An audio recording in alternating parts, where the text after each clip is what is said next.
SportsGrid. Against the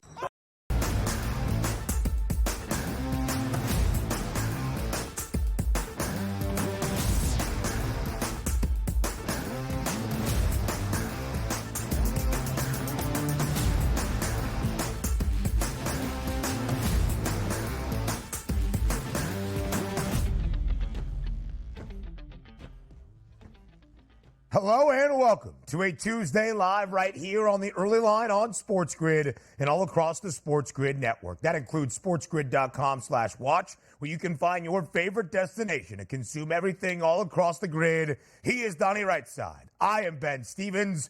We are not together in person on this Tuesday, sadly, but with all of that, we still have optimism and happiness because tonight in Dayton, Ohio, the madness officially begins. First four action that tips off the 2024 men's NCAA tournament. We go dancing tonight in Dayton. We will preview the two games that you need to know on this First Four Tuesday. We'll go all around the association. We'll dive even deeper into that tournament bracket. In Major League Baseball, actually begins tomorrow in some big news in the overnight hours in MLB as well. 3 hours DRS up until 11 a.m. Eastern time. Lot to get caught up on to this morning, which includes, yes, we're finally seeing a Cy Young award-winning pitcher getting signed on basically March 19th, opening day starting theoretically tomorrow morning. Incredible that it's actually taking place, but also, as Ben pointed out, First Four gets underway in Dayton tonight, Thursday. The dancing shoes go on. Made my selections here, not only for an early preliminary bracket, but also to get after it on some of these future wagers. Let's go.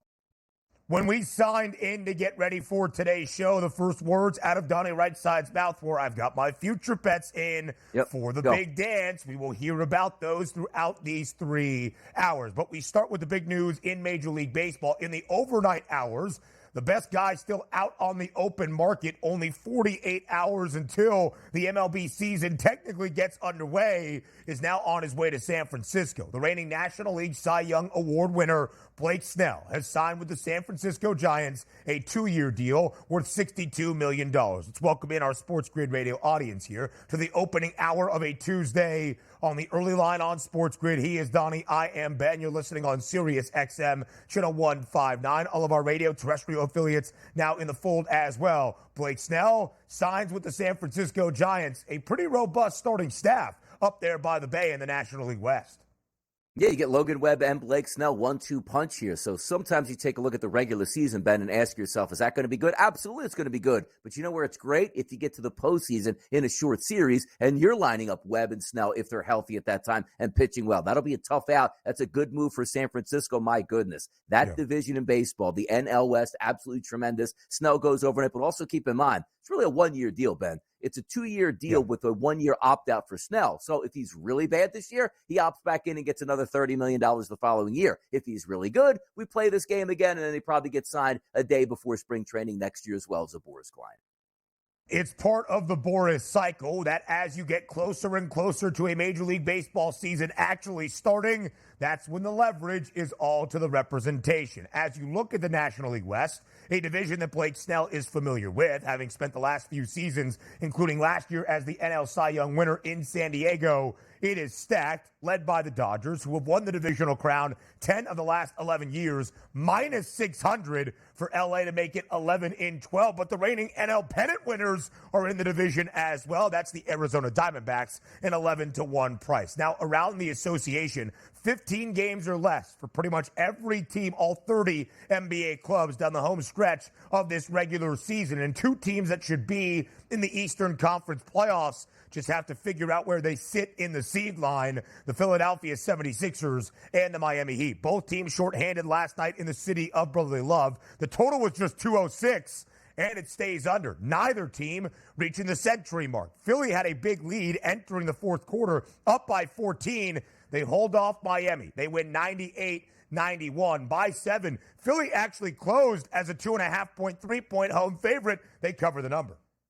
Yeah, we asked Coach yesterday when we had him in studio, or at least I asked him, I said, what gives here at this point here? How the Philadelphia 76ers favored over anybody, let alone the Heat? Jimmy Butler is anticipated in that starting lineup in the morning yesterday. Turns out he did not play, and the Sixers were the better team. That is a massive win in the standings, because if you're looking to stay in that top six, that gives the Sixers the advantage now over the Miami Heat and also the Indiana Pacers. Good win for the Sixers as they wait, getting even more good news with Joel Embiid back on the practice court for the Philadelphia 76ers. Yeah. We'll see when he comes back, but that's a nice win for the Sixers standings-wise in the East yesterday. Philadelphia now into that sixth spot after an Indiana loss at home against the Cleveland Cavaliers. The Pacers were a 6.5-point home favorite. They lost outright by 5. Plenty more around the association. Now an interconference matchup between the New York Knicks out in San Francisco against the Golden State Warriors. And the Knickerbockers are rolling at the moment, even without OG Anunoby, who is expected to miss some more time due to an elbow injury. But New York does go to San Francisco and wins outright 119-112. They were booked as a 5.5-point road underdog. It's a tough team right there. And also the odds boost yesterday from the FanDuel Sportsbook did not cash in this one. We needed 9 combined threes from Steph and Jalen Brunson, only got the 7. That's a great performance by Brunson. 34-7 yesterday in a victory on the road. Now the Warriors, how about this? 17-18 on their home court this season. Not good enough, man. Just the 6th game for New York, or 7th game rather, that has gone over in the calendar year 2024. 29 games played for New York. 22 have been under. That was an over last night, 211.5. Anthony Edwards is a human highlight reel each and every night. And DRS put together maybe the best dunk of the year, topping his best dunk of the year in Salt Lake. Minnesota was on the road taking on the Jazz, and the Ant-Man rises up and throws one down. 114-104, the final score in the game. The Timberwolves win on the road in Salt Lake. Minnesota, a team to keep an eye on near the top of the Western Conference standings. Yeah, tough scene for John Collins there, because not only did he get dunked on, it's a highlight reel that you're going to be put on a poster. It grabs his head as if he was hurt laying on the ground. So even more accolades going to Ant-Man's direction as he literally destroyed an NBA player in mid-flight. That's what he does. He's going to be an NBA MVP candidate in the next couple of years. But more importantly, the Minnesota Timberwolves on that fight for that number 1 overall seed, going on the road and handling their business. Minnesota, a half game behind OKC. They are tied in that second spot alongside the reigning champs, the Denver Nuggets. 32 points, by the way, for Anthony Edwards last night, 13 of 23 from the field. Some more NFL news around the National Football League. Chase Young, after being dealt from Washington to San Francisco, now has a new home. He signs a 1-year deal worth $13 million to join the New Orleans Saints. Yeah, when he got traded over to San Francisco last year from Washington, you knew he was only going to be a rental here. Worked out fairly well for the 49ers. Didn't cash that Super Bowl ticket, but he's on his way with a nice little payday there in New Orleans. Yep, he certainly is. 5 years in the NFL after being a second overall pick in the 2020 NFL Draft. Alexander Mattison, released by Minnesota earlier this offseason after 5 years with the Vikes. He has a new home out in Las Vegas. He will join the Raiders running back room. That, of course, will look a little bit different, probably led by Zamir White, who is in his first couple years of his NFL career out of Georgia. Yeah, needed somebody to replace Jacobs there. You got a guy. Now you can have that backfield by committee. I think it'll work out okay for the Raiders there. And we have some more news in the National Football League. Leighton Vander Esch, the longtime linebacker for the Dallas Cowboys, plagued by neck injuries in his NFL career, announces that after 8 seasons, he is retiring, or at the age of 28, rather, retiring due to neck issues. Around the association, up next here on the Early Line.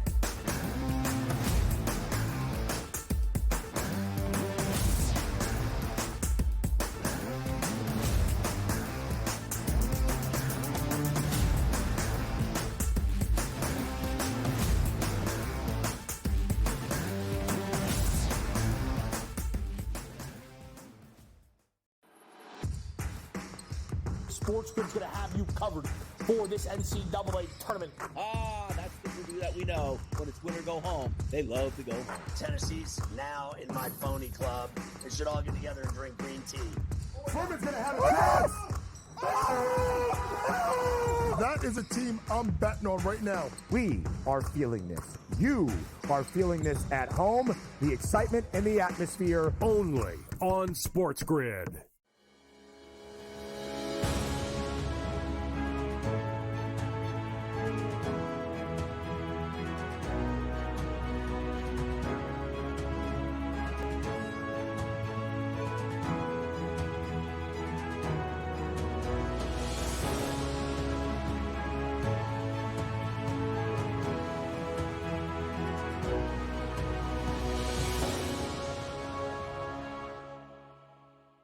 The Bostonian versus the book. In the Big Ten, it's the same thing. No offense to you guys. This feels like the Penn State rule.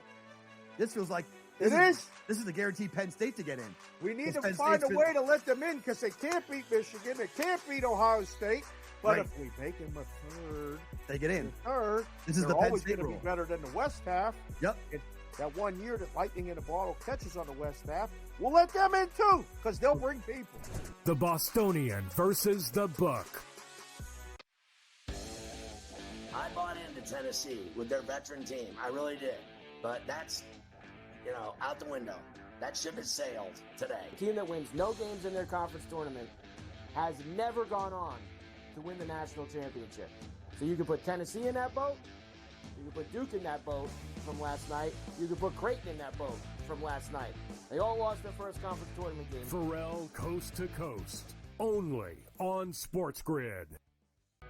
SportsGrid, your 24/7 sports wagering network. Pro League Soccer, powered by Marca. I would be willing to bet the under 2.5 goals. Fantasy sports today. Especially in head-to-head formats in fantasy, I think I'm going to go with Juan Soto. Game time decisions. People don't like it. I don't really care. I cannot believe anybody is betting the Clippers at this number. Betting above the rim. All we've heard you say on the network is you're either winning or you're rebuilding. In-game live, all access. Nobody has been more profitable as a dog than Shock.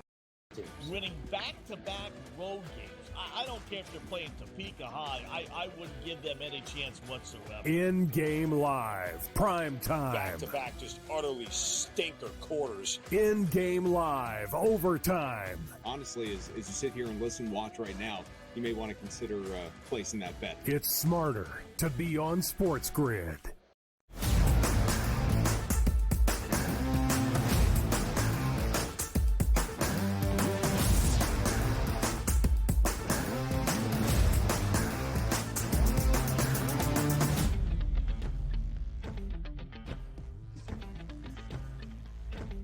Basketball at this time of year is front and center. We'll go around the NCAA tournament to get you up to speed on the opening day of the madness. It is first for Tuesday evening in Dayton, Ohio. But we also go around the association in the home stretch of this regular season. You'll blink, in about 3.5 weeks, we'll be at the start of the NBA playoffs. Just about 15 games left for every team around the NBA, which means those games become even more significant, not just to earn a playoff spot. We're pretty comfortable with the 10 teams in both the East and the Western conferences in terms of the 10 teams that will either see a playoff spot to start or a spot in the play-in tournament. But how is it going to look from the seed line? Will you be one of the 6 teams already into the postseason or have to battle it out 7 through 10 in the play-in tournament? That was front and center, DRS. Yesterday in Philadelphia, the Sixers against the Miami Heat actually closed as a 2.5-point home favorite. No Joel Embiid, of course, for Philadelphia, but no Jimmy Butler either for Miami. The Sixers up by 14 at the start of the fourth quarter, and they hold on for a 7-point home victory, 98-91 over Miami. The Sixers cover as a 2.5-point home favorite. A total that was already minimal at 206 stays under. Neither team gets to 100. Yeah, no, great performance here by the Sixers. And I don't mean like, hey, that's a masterpiece with 98-91. Great performance. I mean, they just won a basketball game on their home court, and that's what they needed here. Because the one thing you want to do is you're anticipating Joel Embiid coming back. You're just trying to hang around, but you want to put Joel Embiid in the best possible position once you do make the playoffs if he's healthy, which means, hey, you lose the first game of the play and you're going home and Joel Embiid didn't get a chance to ramp up his activities throughout that series. So that's why it's important for the Sixers to stay through that 1 through 6, and they did that last night. But sometimes you take a look at the NBA and some things don't make that much sense. Now, also, an odds boost from the FanDuel Sportsbook yesterday on this game had 3 or more three-point shots made by Duncan Robinson, 3 or more three-point shots made by Maxey. Maxey hit that. Duncan Robinson didn't even make a three-point shot. This coming off a 30-point effort for Robinson. Yeah. How does he turn around and replay the people? 3 total points, which didn't even come from the three-point line, which only shot 1 3 and missed it here. Good performance by the Sixers on defense. They needed that victory. And again, questioning if you're just reading lines yesterday. The most eye-opening number on the board in the NBA yesterday, Ben, was the Sixers as a favorite at home against the Heat, and they handled their business. It was 2 points when we were breaking it down in studio out in New Jersey yesterday morning. It actually closed at a on the hook. Philadelphia, in its last 21 games now, has been an underdog 13 times. They're both 5-8 straight up and against the spread. A favorite, like last night, only 8 times. They are both 3-5 straight up and against the number. If they win in either position, favorite or underdog, they cover a number either outright or laying the points as a favorite. Miami had 1-2 straight games entering yesterday's affair in Philadelphia. That short winning streak comes to a close. The streaks you need to pay attention to, the totals, 206 still says under. Philadelphia under in 12 of its last 15 games. Miami under in 17 of its last 21 games. Both teams on a very, very heavy under trend. Last night in Indianapolis, we saw an under as well, and we saw an underdog win outright, 108-103. Cleveland was booked as a 6.5-point dog. In Indy, they win by 5. Total of 226.5 does stay under the mark as well. And taking a look at that starting lineup, Niang, Okoro, Allen, Garland, and LeVert. Who we missing there? Donovan Spider, Mitchell doesn't play, and they're still able to go on the road and pick up that victory. If you take a look at the Eastern standings at this point, obviously we know the Bucks and the Celtics 1-1A here, and really a 1A dominant here for the Boston Celtics as a 10-game lead over Milwaukee. But the Cavs sit in that precarious point here where nobody really wants to take that spot from them, so they can sort of hover and let Donovan Mitchell get a little bit healthier, because typically it would be the Knicks, if they were full gas, they'd probably get that 3rd seed. If the Philadelphia 76ers never lost Joel Embiid, they'd probably be at that 3rd seed. So you're getting a little bit of a benefit here for the Cavaliers as long as they can continue to win. And when I say win, they're 5-5 Ben in the last 10 games, and that's probably going to be good enough just to hold that 3rd seed. And Cleveland has been great as an underdog this year. The Cavs now 13-10 against the spread. 11 of those 13 covers, an outright victory. Indiana has also been sensational as a dog, 20-13-2 against the number, but as a favorite, not nearly as good. 15-18-1 ATS. Know those numbers by the time you reach the postseason. It's not just covering spreads, but what is anticipated from the odds outcome, and how do you match those expectations? By the way, the Pacers, who went over in 14 of their first 15 games this year, we were accustomed to seeing in the first half of the season, totals at 245 plus for Indiana, have now gone under in 10 of 13, and last night's total just 225 and a hook. So Cleveland sits there in the 3 spot. They're a game behind Milwaukee, who is now 9 games behind, or even more than that, behind the Boston Celtics, making 10 games behind the Boston Celtics as the C's win at home for the 31st time this year and cover against the Detroit Pistons. They laid 15.5 and still covered the number, but an important game because Indiana now falls into the 7 spot. Philadelphia holds off Miami at home. They vault up to the 6 spot. You see those 3 teams right there, 6, 7, and 8. The Sixers, the Pacers, and the Heat all separated, Donnie, by only a game. And if you take a look at how you think the season is going to end, I don't know how quickly Joel Embiid is going to come back, meaning that if he can come back in the final week of the regular season where they need a win to stay in that 6th spot. But for my money, you're probably looking at, honestly, the Pacers and the Miami Heat both passing the Philadelphia 76ers, unless they can hold on miraculously where, Tyrese Maxey is an MVP candidate down the stretch, dropping 35-plus points every single night. Now, the Sixers will play their fair share of bad basketball teams, but quite frankly, the Sixers without Embiid seem like a bad basketball team. So hanging in there in the 6th seed, against my wishes, they're probably not going to hang on to that 6th seed. They'll probably wind up in that 7-8 seed when it's all said and done. They are still 8-13 over the last 21. I pointed out the trends that Philly covers numbers when they win those 8 games, either as a dog or a favorite, but there hasn't been that many outright wins in the last month or so. The New York Knicks have a 3-game advantage over the Philadelphia 76ers. The Knicks sit in that 4 spot. They have a game lead up right now over the Orlando Magic. That will be important, the 4-5 split, to see who hosts the opening round of the postseason. Right now, it is the Knicks, and last night, 6.5-point dog on the road in San Francisco against Golden State, even without OG Anunoby, who, when he returned to the lineup, New York entered on a 3-game win streak, still make it 4 in a row as the Knicks go into San Francisco and win outright, 119-112. Again, booked as a 6.5-point road underdog. A total of 211 and a hook goes under. Jalen Brunson, a huge night, for New York. He also stacks it up with Quentin Grimes, who had a career high, or Deuce McBride, a career high 29 points for Deuce.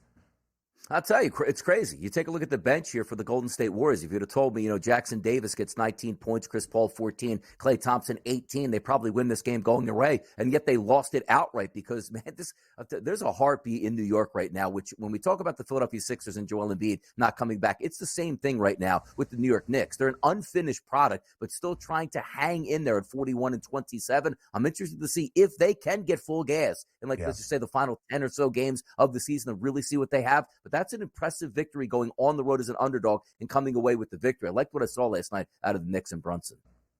34 points out of Jalen Brunson, 29 for Deuce McBride out of West Virginia. My apologies there. 6 triples last night for McBride. Again, the 29 points, a career best for Deuce and the New York Knicks, who now in this 4-game win streak are 3-0-1 against the spread. The Dubs at home this year as a favorite, just 10-18 against the number. They have also gone under in 13 of their 15 wins since February began. Last night, though, they lost, and the game goes over. In Los Angeles, the Lakers looking to hammer the Atlanta Hawks, and that's exactly what happened, winning by 31, 136-105. A big night for D'Angelo Russell, 6 more threes. The Lakers cover as a 9.5-point home favorite. The Atlanta Hawks, the worst cover team in the NBA, now just 23-45 against the spread. The only team that has covered in less than 35% of their games this season. Now we dive deeper into the NCAA Tournament bracket on the first night. We go dancing in Dayton. That's next.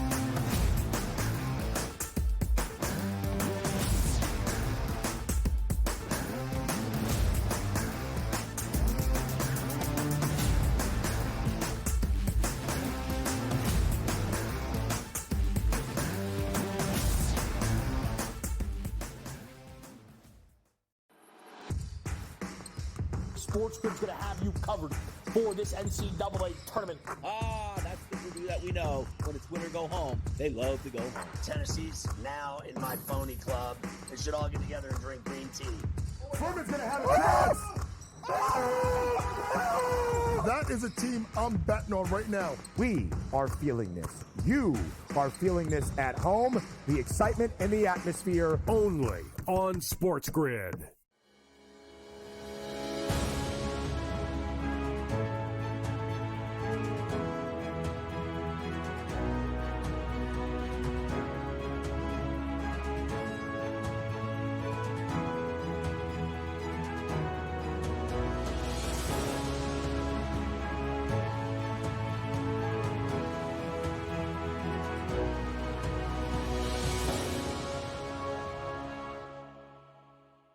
The Bostonian versus the Book. In the Big Ten, it's the same thing. No offense to you guys. This feels like the Penn State rule.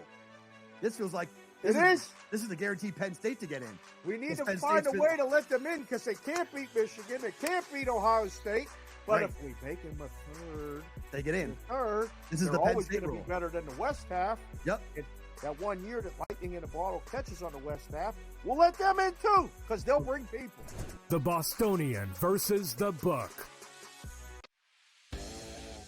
I bought into Tennessee with their veteran team. I really did. But that's, out the window.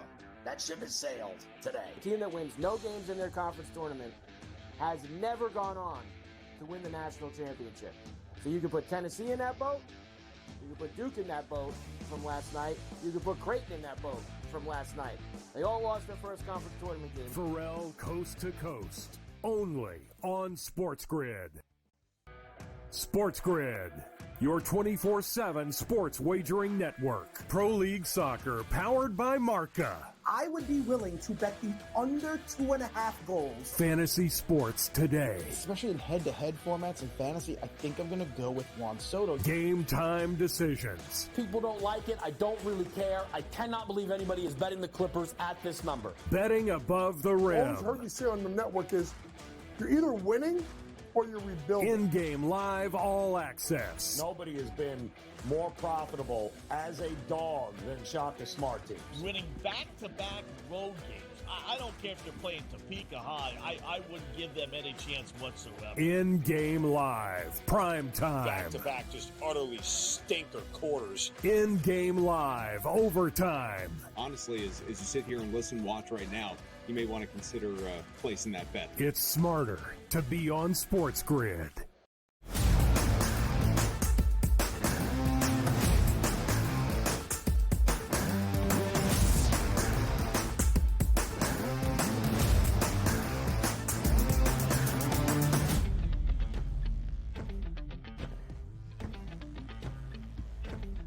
Tonight, the madness begins. Tonight, we go dancing in Dayton, Ohio. First four matchups that we will officially have to tip off the 2024 men's NCAA tournament before the round of 64 fully gets underway with all the chaos and madness you can expect on Thursday and Friday. So a couple of days to really dive into your brackets, to set it up, to make your bracket selections, to get your best bets in for the round of 64 and those future tickets as you paint the path to a Final Four and a deep run in the month of March. We start with what is by far the most difficult region here in 2024, and that is the East region. And what makes it so fascinating, Donnie, is that normally the number one overall seed in the big dance should get the most favorable draw.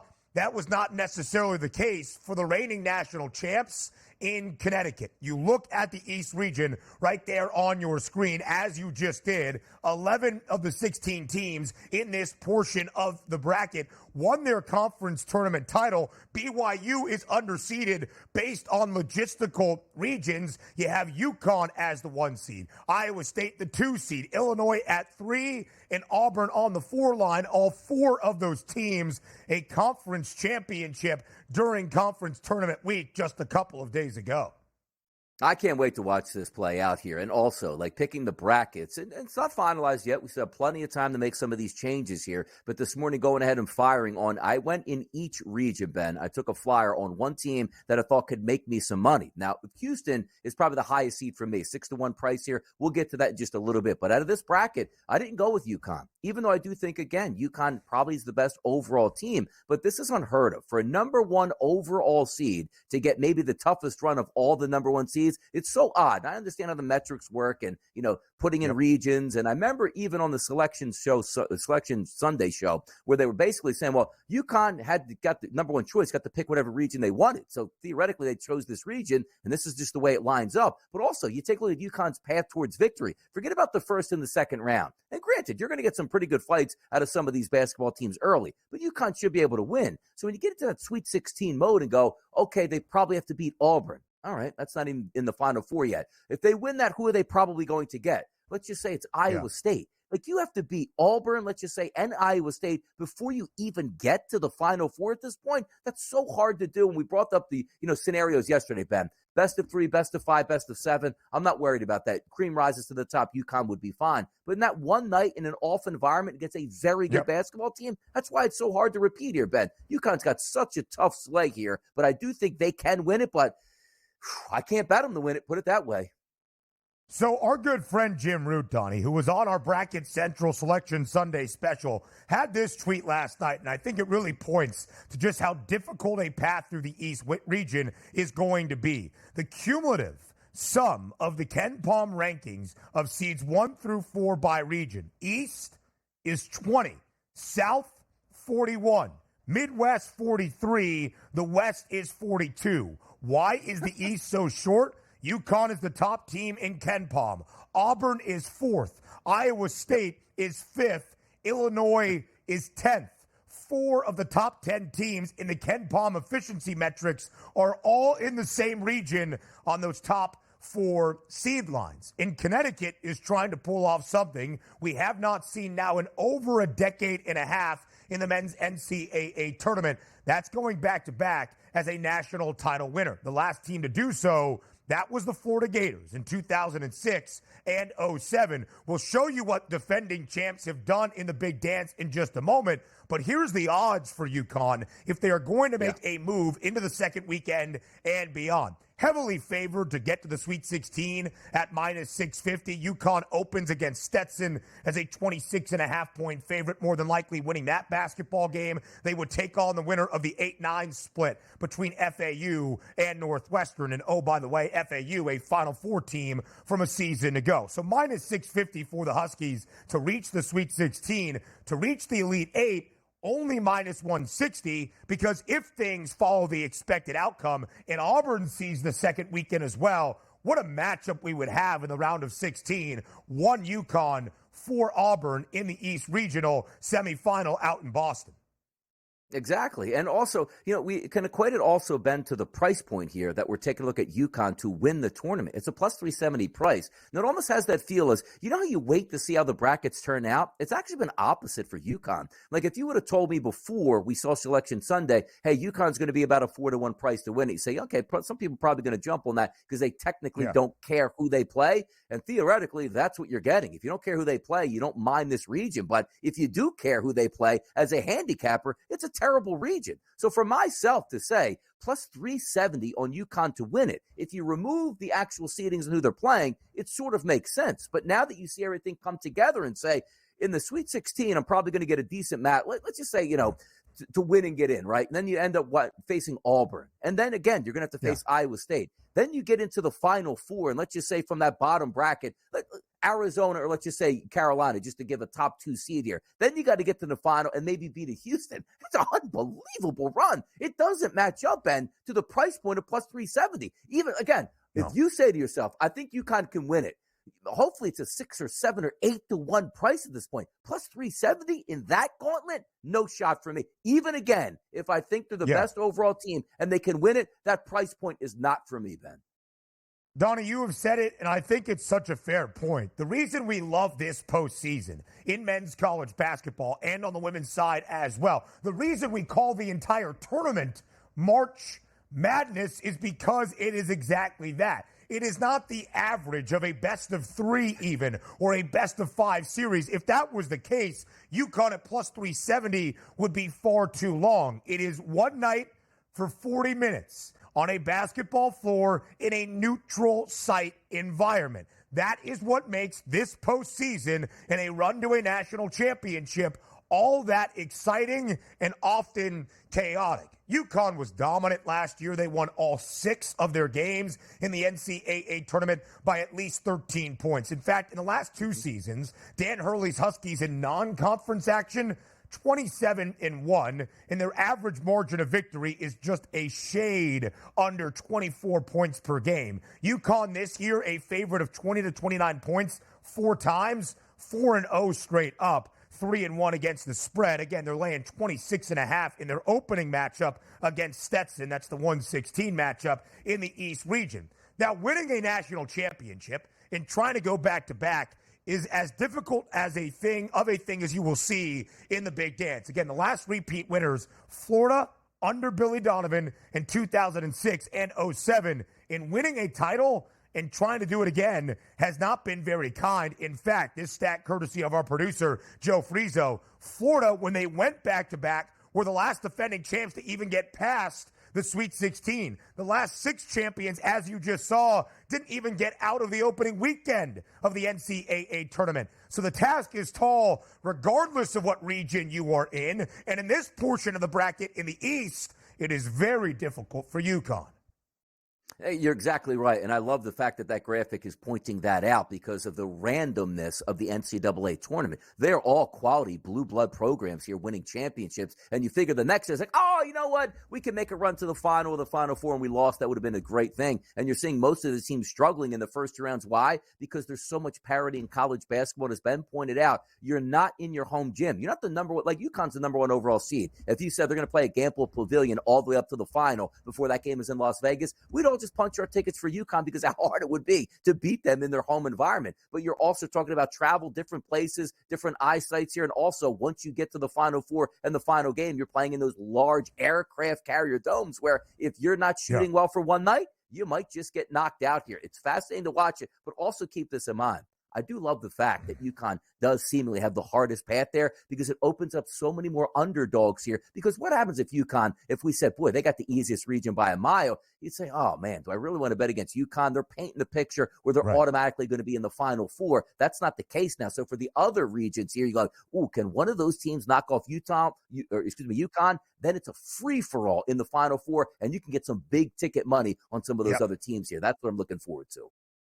It is a really good point as well. We have only seen all 4 1 seeds reach the Final Four once in tournament history, way back in 2008. The last time we saw all 4 1 seeds even get to the Elite Eight was 2013. It is not frequent, although the cream is at the top, that it always gets to that stage. It is chaos for a reason. In fact, in the last 10 NCAA tournaments, a 5 seed or lower has reached the Final Four. Last year was the first time in history we did not see a single 1 seed, 2 seed, or 3 seed reach the Final Four. UConn was the eventual champion on the 4 line. So if it is going to be very difficult for UConn out of the East region, and all of the historic and recent trends we just showed you about trying to go back-to-back in your chase to defend your title, then who might be that team out of the East region? Iowa State on the bottom of the bracket is the number 2 seed with the second best price at plus 450.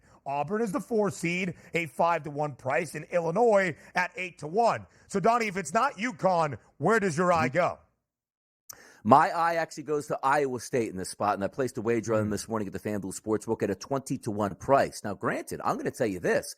I actually think overall UConn and Auburn are better basketball teams than Iowa State. But hear me out on this, Ben. UConn and Auburn are going to have to play each other before they even get to Iowa State. That's going to be a tough game, and then followed up by who I think is going to be Iowa State in that next game, maybe with an advantage. I love the price point there. It would have been completely reversed if Auburn is on the bottom of that seed here with that number 2 seed as opposed to the 4 seed. I think it would play out differently here. I love this stuff, man. The bottom of the East region, a much more favorable draw. More of the early line next.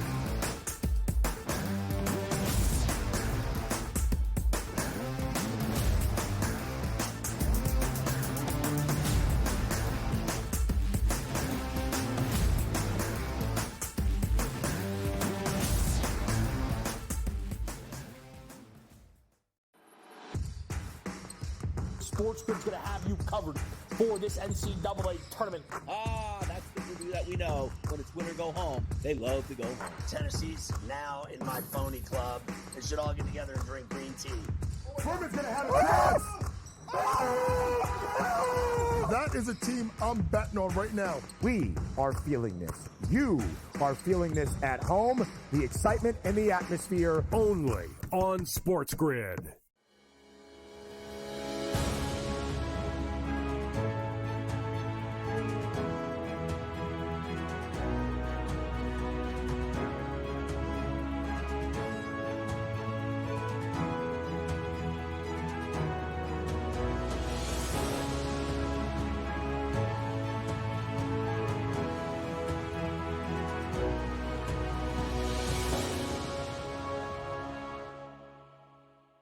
The Bostonian versus the Book. In the Big Ten, it's the same thing. No offense to you guys. This feels like the Penn State rule.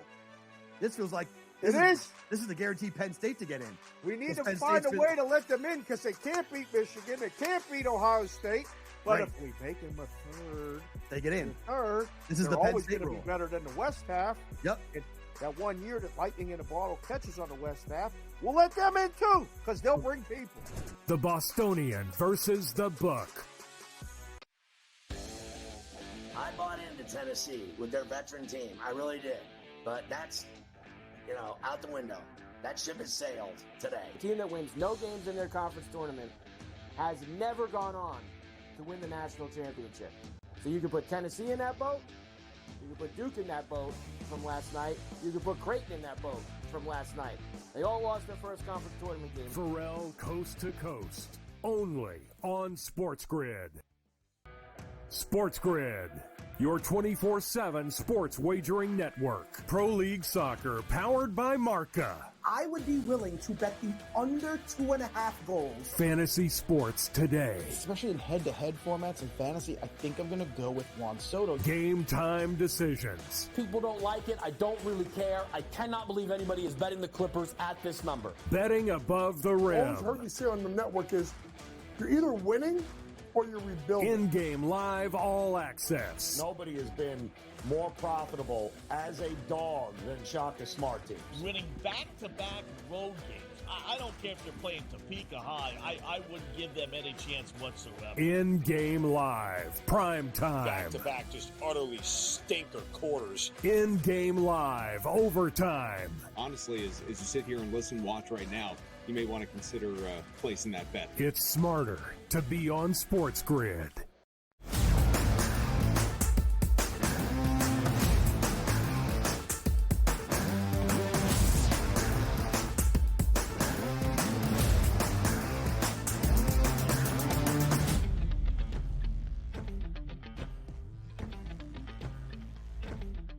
From the east to the south, we go here on this Tuesday live on the early line on SportsGrid. The East region is an absolute gauntlet. What about the South region, where the number one seed in that portion of the bracket is Houston? The Cougars on the top line looking to get back to a Final Four for the second time. In the last 4 NCAA tournaments, they have reached the Sweet 16 at least in the last 3 big dances. The 2 seed in the South region is Marquette. A lot will hinge on the health of the point guard for the Golden Eagles in the reigning Big East Player of the Year, Tyler Kolek. A lot will be dictated by the health of Marquette. We will keep going through the South region, but as you see this portion of the bracket, DRS, let's start with that number 1 seed in the South, the Houston Cougars. How favorable of a draw is this for Kelvin Sampson's Cougs? I think they got a great draw. I really do. You take a look at Longwood in game number 1. That should be an easy victory. And again, you have quality. You're always going to face, as a number 1 seed, a quality opponent in round number 2. That 8-9, they're very competitive teams. And you take a look at Nebraska and Texas A&M. They'll put up a fight. But I do believe Houston is the better team, which then it's going to say, is that going to be Wisconsin, Duke, maybe James Madison, that they line up in that Sweet 16 game? And again, you're expecting tough competition once you get to the Sweet 16. It's not supposed to be a walk there. But for my money, we take a look at the metrics that make the most sense. Steadiness here, neutral court. What can you lean on with Houston for most of the year here? Second overall in Ken Pom defensive efficiency. You got to love that. But also still a top 20 offense here efficiently here on Ken Pom as well. So if you're sitting back with Houston, the thing I love about them, they're a very safe pick because on a night-to-night basis, what do you know is going to take place outside of, again, getting blasted in the Big 12 final against Iowa State is they're going to keep themselves in the game because they're not ultra fast. They play great defense and they can be efficient on offense. There's going to be a surprise like in round number 2 if Nebraska has them by 15 points with 5 minutes to go. But you know, it won't be a surprise. Houston up a couple points late in the game where you can still trust them because they're used to being in that environment. I like the seeding for Houston. They should have an automatic path for me, at least into the Sweet 16, and then you let the chips fall where they may with being a good basketball team on a neutral court, bringing that defense. I like Houston in this bracket. I do, Ben.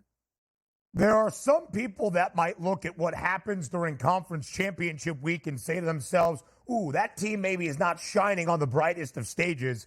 I don't really care. In fact, I wouldn't want a team on an 11-game win streak through the NCAA or into the NCAA tournament through its conference tournament championship as well. Just my own estimation of that. I think a loss for Houston allows them to reset. And we know Kelvin Sampson is beating the drum of what needs to happen for the Cougars to not have a night like we saw in Kansas City on Saturday occur throughout the big dance in any of the 3 weekends. Houston heavily favored to see the Sweet 16 at minus 430. Again, they have been at least to the round of 16 into the second weekend in the last 3 trips to the NCAA tournament. Final 4 in 2021, Elite 8 in 2022, last year coming up just short in the Sweet 16. As you look at the top 4 seeds in the South region, all of them are favored to see the Sweet 16 with a minus money price.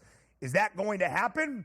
More than likely not. So where do you look then for value? Houston minus 430. Marquette and Kentucky both at minus 128. Duke actually on the 4 line has a better price to see the round of 16 than the 2 and the 3 respectively in Marquette and Kentucky, minus 134 for the Blue Devils. I'm not so sure the path is that easy for Duke. And we'll get to the 5-12 matchup between Wisconsin and James Madison. That might be one of the 2 most likely spots people are picking for an upset in the round of 64. That one or maybe McNeese over Gonzaga in the Midwest. So as we look at the top 5 teams, Donnie, in that South region, outside of Houston, who are you most optimistic about making a run to the second weekend, at least a berth in the Sweet 16?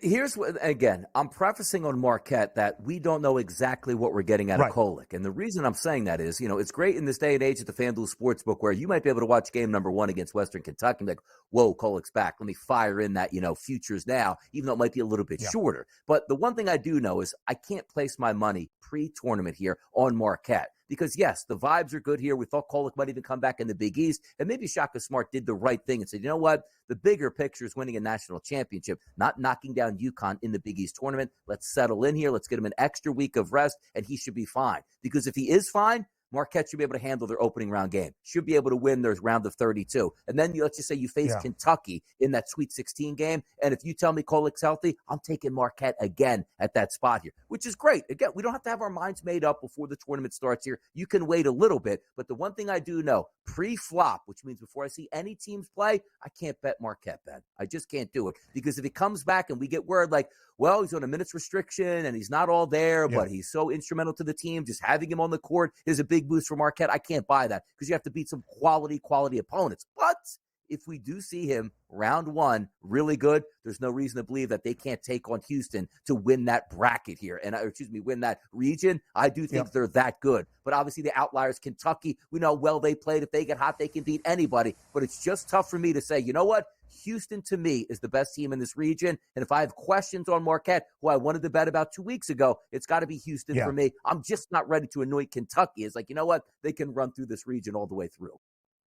So let's look at the bottom of the South region then. Marquette's opener is against a Western Kentucky team, the champions of CUSA. That is the fastest team in college basketball. They have the number 1 pace. It is why the total is 157.5, and Marquette can get up and down the floor as well. I'm thinking it over in the round of 64, a 14.5 point spread in favor of Marquette. And I will just say this about 15 seeds. I am not anticipating Western Kentucky to knock off Marquette outright by any means, but without Tyler Kolick, it could get a little bit interesting. When the tournament field expanded to 64 teams in 1985, all the way up to 2012, in those 26 years, we saw only 4 15 seeds knock off a 2 seed in the round of 64. Since that time, in 2013, the last 11 big dances now, or the last 10 big dances now, we have seen 7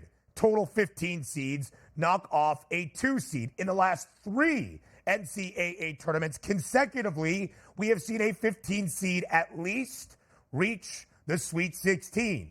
15 seeds are a lot more live than they have ever been. I don't know if it's the Hilltoppers over the Golden Eagles, but as you look through your bracket, don't just say 2 versus 15. Obviously, we give the edge to a 2. Bottom portion of that bracket, Florida, who can also get up and down the floor, awaits the winner of tomorrow night's first 4 game at the 10 line between Boise State and Colorado. That is a doozy, and I think would make a very interesting matchup for the Gators in the round of 64. Now back to the top half of the South region. That 12-5 matchup, DRS. James Madison, when the line was posted initially on Sunday evening following the selection show, 4.5 point spread in favor of Wisconsin only. Everybody looked at the Dukes. 31 wins this season, 31-3. Only 2 teams enter the big dance with more than 30 wins. It's James Madison and Connecticut. JMU already beat a Big Ten team in its season opener going into East Lansing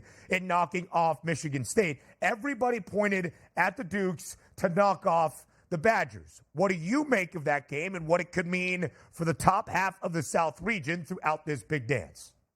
Yeah, I think there's a chance Wisconsin can go on a run, but here's the problem that you run into when you look at Wisconsin. Like, which team are we taking here? The one that went through there, the Big Ten tournament, gets to the final game and loses to Illinois. Like, boy, that's a really good team. Point guard can really get up and down the court. You got true scorers on that team. And, of course, you have that Wisconsin mentality where you have a couple active bigs who can pass and also score down low. And also, it is a slower-paced Wisconsin team that we've seen in the past, but scoring seems to be a little bit easier than what it's been over the past couple years. But is this the Wisconsin team that we saw basically to start February and end the regular season? It's like, this team isn't very good at all here. And then catch lightning in a bottle and playing their best basketball at the right time. Because the one thing you look at James Madison here with a quick matchup, Wisconsin doesn't defend the three-point shot all that well. 345th in the country, which they get allowed 37% as a team. Now you take a look at JMU. They shoot the three-point shot fairly well. That should really help. But for me, when I move into the tournament, I sort of fade those teams that are great three-point shooting teams going up against another team that isn't as reliant on the three-point shot and can score down low. Because you take a look at JMU's defense, they're actually number 2 in the country at defending the three. Well, good on Wisconsin. They don't rely on the three. They're more of, okay, I got scorers here that can work inside the arc here and certainly score from the free throw line. I think that's going to be the downfall of JMU. Now, having said that,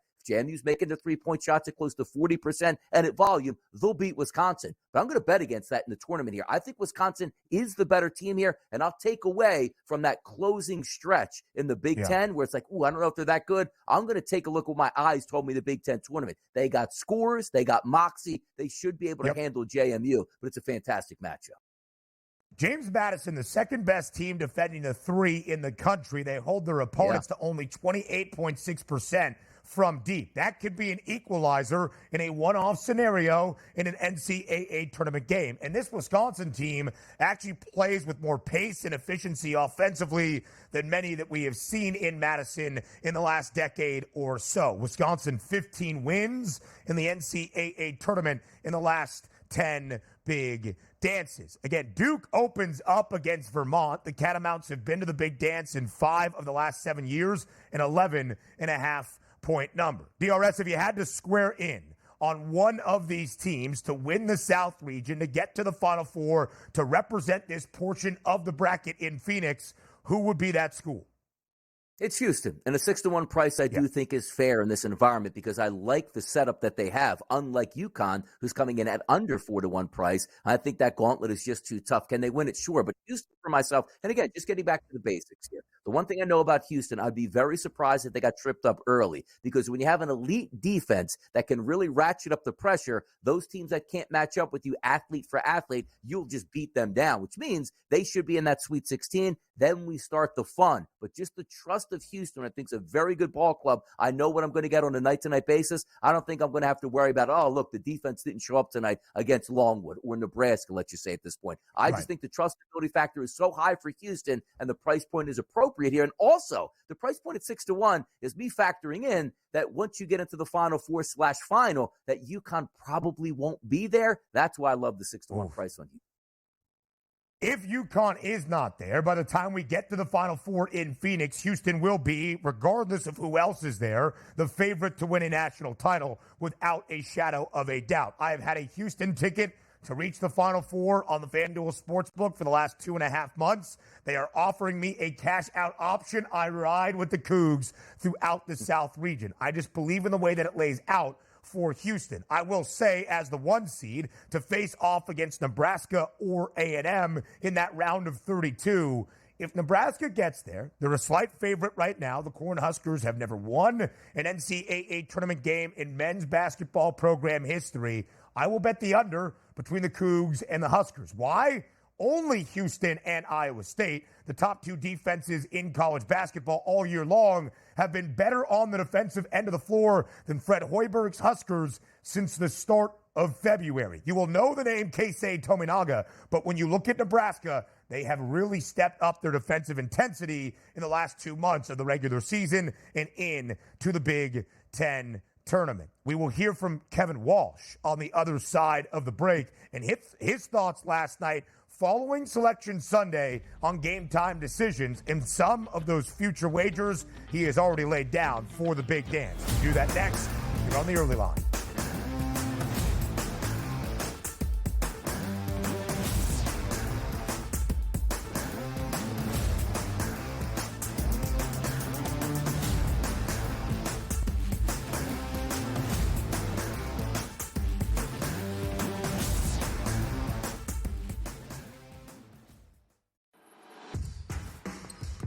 SportsGrid's going to have you covered for this NCAA tournament. That's the voodoo that we know. When it's win or go home, they love to go home. Tennessee's now in my phony club. They should all get together and drink green tea. Furman's going to have a chance. That is a team I'm betting on right now. We are feeling this. You are feeling this at home. The excitement and the atmosphere. Only on SportsGrid.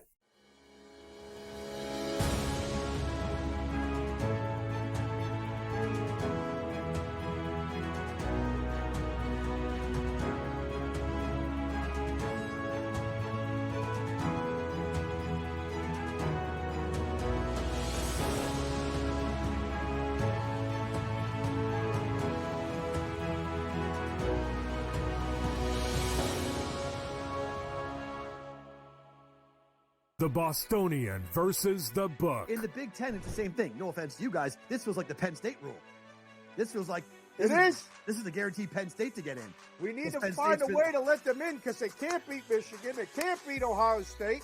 But Right. if we make them a third, They get in. Third, This is they're the Penn always State going to rule. be better than the West half. Yep. And that 1 year that Lightning in a Bottle catches on the West half, we'll let them in too because they'll bring people. The Bostonian versus the Book. I bought into Tennessee with their veteran team. I really did. But that's, out the window. That ship has sailed today. A team that wins no games in their conference tournament has never gone on to win the national championship. So you can put Tennessee in that boat. You can put Duke in that boat from last night. You can put Creighton in that boat from last night. They all lost their first conference tournament game. Pharrell Coast to Coast. Only on SportsGrid. SportsGrid, your 24/7 sports wagering network. Pro League Soccer, powered by Marca. I would be willing to bet the under 2.5 goals. Fantasy sports today. Especially in head-to-head formats and fantasy, I think I'm going to go with Juan Soto. Game time decisions. People don't like it. I don't really care. I cannot believe anybody is betting the Clippers at this number. Betting above the All rim. I've heard you say on the network is you're either winning or you're rebuilding. In-game live all access. Nobody has been more profitable as a dog than Shaka Smart teams. Winning back-to-back road games. I don't care if they're playing Topeka High. I wouldn't give them any chance whatsoever. In-game live. Prime time. Back-to-back, just utterly stinker quarters. In-game live. Overtime. Honestly, as you sit here and watch right now, you may want to consider placing that bet. It's smarter to be on SportsGrid.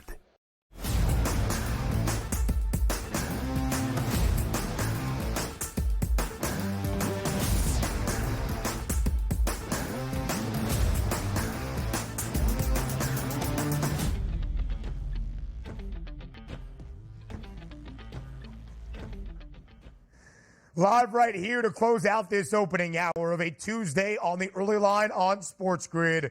I am Ben Stevens. He is Donnie Rightside. The former host of the early line, Kevin Walsh, of course, now on Game Time Decisions. Following the release of the NCAA Tournament bracket in 2024, Kev was on GTD last night, walking you through the bracket, breaking down the big dance, and handing out his future bets through a run through the madness. All right, futures-wise, here's where I stand. I just want to let people know it helps. It gives you an idea of what I'm looking at, what I'm rooting on as this goes on. Final four, 3 bets placed prior to the tournament beginning. North Carolina at plus 480. The thought was they could still grab a 1 seed. They did. I was expecting better value. Arizona and the love that they're getting out west has prevented that. I still am happy with the position. BYU 16-1. That number's down to 10-1. For that, it's a nice job. They were supposed to be the best 5th seed. Instead, they're a 6th, but they still got Duquesne. So you'll take it. But, of course, they're in the East region, along with an Auburn future. That's not how that – and a San Diego State future, who's also in the East region. The risk you take when you play in preseason or before the bracket drops. San Diego State's not actually presenting value. Came back a touch 17-1. But for San Diego State – as somebody with, let's pop over to the national title futures here. Here's the deal with San Diego State. I fully expect Auburn to beat Yale. So SDSU will, I believe, if they can beat UAB, they'll play Auburn. And then at least we have a future head-to-head where someone is going to be moving on to the next round. I like Kevin's looks throughout the big dance. A bad beat for Kev that BYU can't play on Sundays and then had to be on the 6th line in the East region instead of as a true 5 seed. Yeah, no, there were some bad beats there. And also taking a look at, you have San Diego State, which is like, hey, can I just get out of the UConn region as well? So you get a little bit of that pre-flop badness there. But we'll see if UNC can pull out that positive ticket. The West region is going to be one that we break down into our second hour. Very up in the air. And I think North Carolina is slightly overlooked. Hour 2 starts in less than a minute.